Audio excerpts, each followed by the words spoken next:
A while back, my family and I spent the day in a state park doing some hiking. And while we were hiking, I saw something that I had never seen before. We saw a rock that was about the size of a basketball.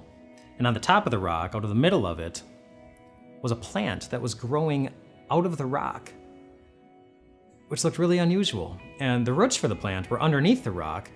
And I thought, boy, it must have taken a long time to get there, because this plant would have grown up out of the ground. It would have, hit its head on the rock in a sense, but it didn't give up. It either found found a crack that worked all the way through the rock, or maybe amazingly, it just chipped away at the rock all the way up as it was growing, and it didn't give up. But I had the thought, I'm like, man, this must have taken a long time. In fact, I bet we were some of the first people to see this plant growing up out of the rock. If somebody would have come a week earlier, or 2 weeks earlier, or a month earlier, or maybe many months earlier, and if you told them that there was a plant growing in that rock, they would have called you crazy. And yet it was there the whole time. I think of that story, and it highlights an important biblical truth, I think, that some things take time to grow. Like, have you ever heard the phrase, an acorn doesn't become an oak overnight? It takes time. Jesus said the same thing is true about our faith, that faith takes time to grow. Or in Mark chapter 4, he talks about a head of grain in the same way. He says, "This is what the kingdom of God is like. A man scatters seed on the ground, night and day. Whether he sleeps or gets up, the seed sprouts and grows, though he doesn't know how.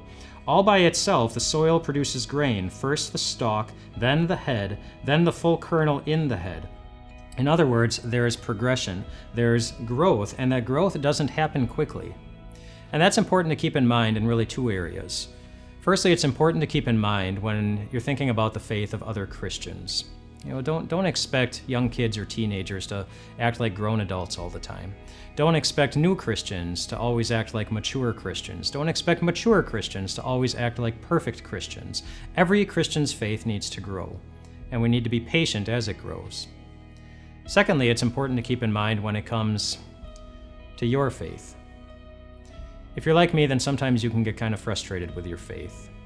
Instead of being strong and courageous, sometimes we get afraid. Instead of facing death with confidence, sometimes we feel really timid.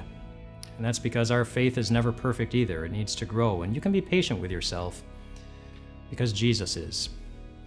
You just think about his disciples and how far they were from being the perfect Christians during the weekend on which he died. Judas betrayed him, and Peter denied him 3 times, and the other disciples all ran away, and by Sunday night they were all locked away in a room feeling really, really afraid, and then Jesus appeared to them. And he didn't say, "Man, I am so done with your puny faith." The first word out of his mouth was the word peace. And then just by being there, he was telling them, you know what, now we're going to be together forever in heaven someday. And that set the church free to grow into what it is today, a planting of God himself that includes you and me. Friends, is there someone in your life that needs some encouragement to be patient, either with their own faith or with someone else's faith? Feel free to tag them or to share this video with them so that you can help let Jesus set them free from whatever it is they're going through right now. Look forward to seeing you again tomorrow.